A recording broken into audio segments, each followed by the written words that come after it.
কেমন আছেন সবাই? আসসালামু আলাইকুম, শুভ সকাল। এই যে চা বানাইতেছি। আমাদের এখানে দাম ভরা দুধ পাওয়া যায়, তো প্রতি সপ্তাহে আমি 3টা ডাম কিনি, যেহেতু আমাদের সবাই চা খায়। আমার আব্বা বেশি চা খায়, আর আমি ওয়ান টাইম খাই। মানে ওয়ান টাইম মানে সকালবেলা খাই, আর সারাদিন কিছু খাই না, এই আর কি। আর সারাদিন আমি বিকেলবেলা, অনেকে আছে না চা খায়, আমি কিন্তু বিকেলবেলা চা খাই না। আর এই যে রুটি,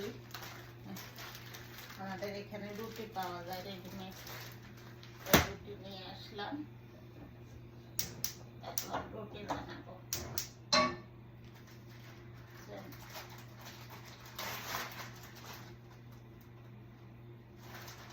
আমাদের এখানে রেডিমেড রুটি, কারণ আমরা সকালবেলা রুটি বানাইতে আমাদের দেরি হয়, তার কারণে রেডিমেড রুটি কিনে আনি বা পরোটা কিনে আনি, দুটাই। আমি ঘরের ভিতরে সোয়েটার পরে আছি, জানি না আমার কেন জানি ঠান্ডা লাগে। তা আমাদের কিচেনে আবার এসি আছে, তো এসি খুলি নেই। এসি দিয়ে মনে ঠান্ডা ঢুকতেছে, কারণ কিচেনের মধ্যেই সারা ঘরেই হিট আছে, কারণ এই দেশে হিট ছাড়া তো মানে থাকাই যায় না, বুঝছেন। এই দেশে যারা থাকে, বিদেশে যারা থাকে, তাদের হিট লাগে। তো এই যে আমি দুইটা দিয়ে দিলাম, রুটি দিয়ে এভাবে করে আমি রুটি সেঁকে নিব। এটা ছাকাই থাকে, মানে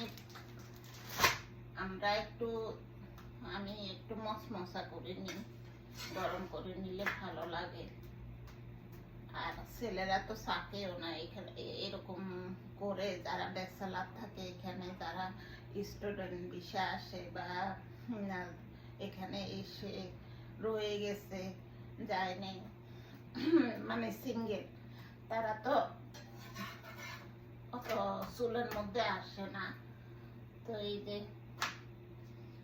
গরম হয়ে গেছে, আমি এখন উঠিয়ে নিয়ে নিব।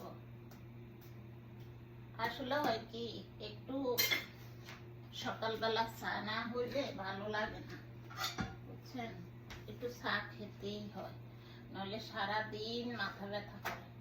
আমার চার অভ্যাস নাই, কিন্তু সকালবেলা একটু যদি না খাই না, আমার ঘুম আসে, শুধু ঘুম আসে, কাজ করতে পারি না আমি কাজে গিয়ে। তো এই জন্য একটু নাস্তার সাথে একটু চা খেতেই হয় আমার, নইলে আমি পারি না থাকতে। তো যাদের যাদের এই অভ্যাস আছে, অবশ্যই আমি বলবো যে আস্তে আস্তে এটা অভ্যাসটা বাদ দিবার চেষ্টা করুন, কারণ এই অভ্যাসটা খুবই খারাপ। খুবই খারাপ কেন বলছি, কোথাও যাইতে পারি না চা খাওয়া ছাড়া, কোথাও বের হইতেই পারি না, যদিও ভুলে কখনো বের হয়ে যাই, মাথা ব্যথা স্টার্ট করে।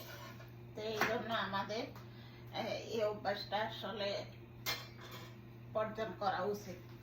সবাই ভালো থাকবেন, সুস্থ থাকবেন, আবারও কথা হবে ইনশাল্লাহ। আল্লাহ হাফেজ।